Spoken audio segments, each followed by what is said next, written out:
Yeah, I think the last time we got on a call, you mentioned that like you don't drink anymore, and I think that's that's fantastic. That's incredible.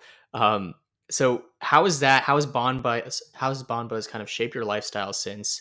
What have you noticed when you've finally created that product? What is how have changes kind of taken? How have changes been applied to your life since? So I think like prior to Bombas,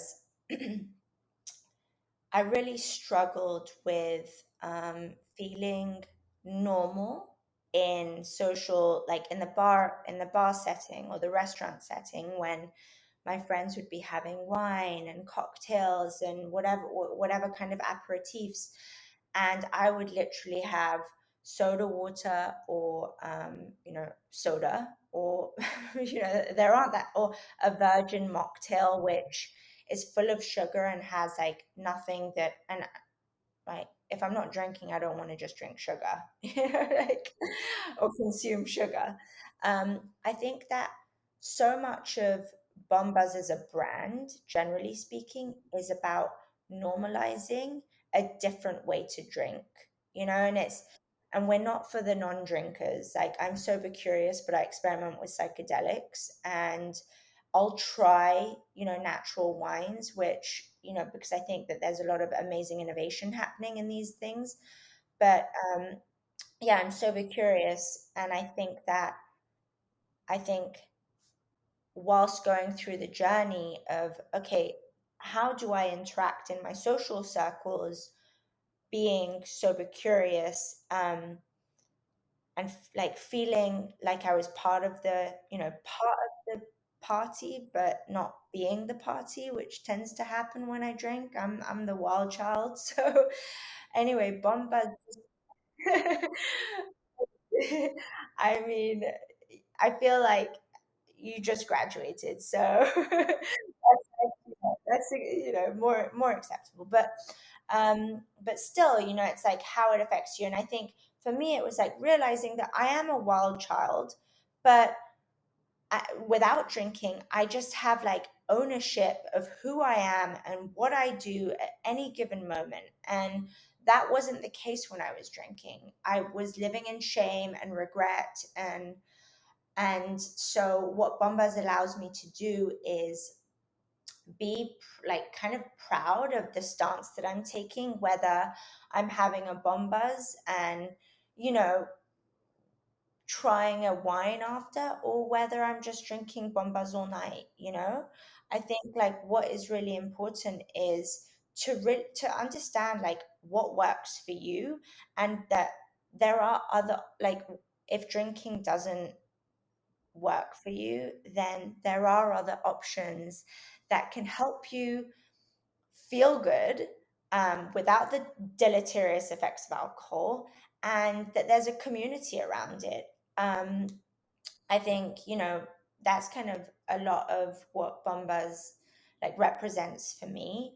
Um, and just kind of figuring out what your part, like everyone has a different path. Everyone has things that work for them that may not work for someone else. And what we're trying to do is be an alternative for any given moment, you know? And yeah, so Yeah. So if I was let's say that um I'm interested in being sober curious and I want to ask you about like what that means to you. First off, so if I want to be sober curious and I want to like go into a party or a social setting, how can I use Bon Buzz to kind of start leading that lifestyle? How should I use bottle Bon Buzz? um, typically how we suggest serving bombas is, it's a spirit and it's made to be mixed. So, just a cup, put ice in there, 2 ounces of bombas, which is a 4 count pour. So one, two, three, four. Um, and then either like ginger ale, tonic water, soda water. If it's soda water and it's Bombas is like extremely citrusy and vibrantly bitter.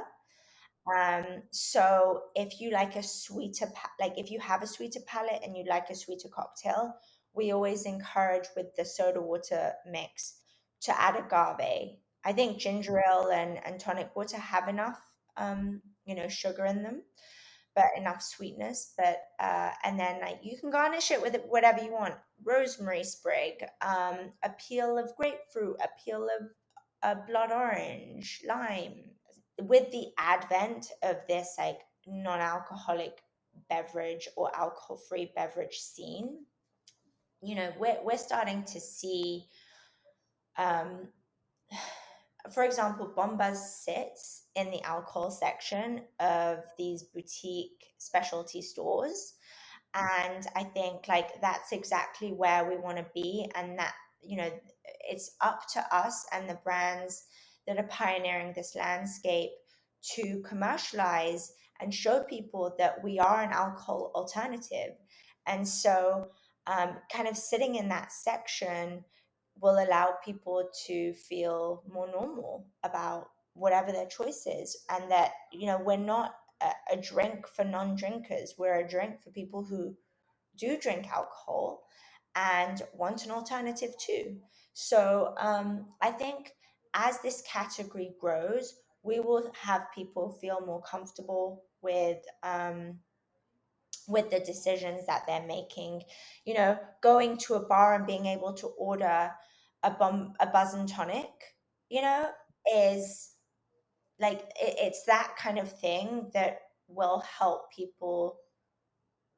shift the narrative. And I think that's really what we're here to do: shift the narrative on drinking culture and show people that there are better and different ways to drink and cheers.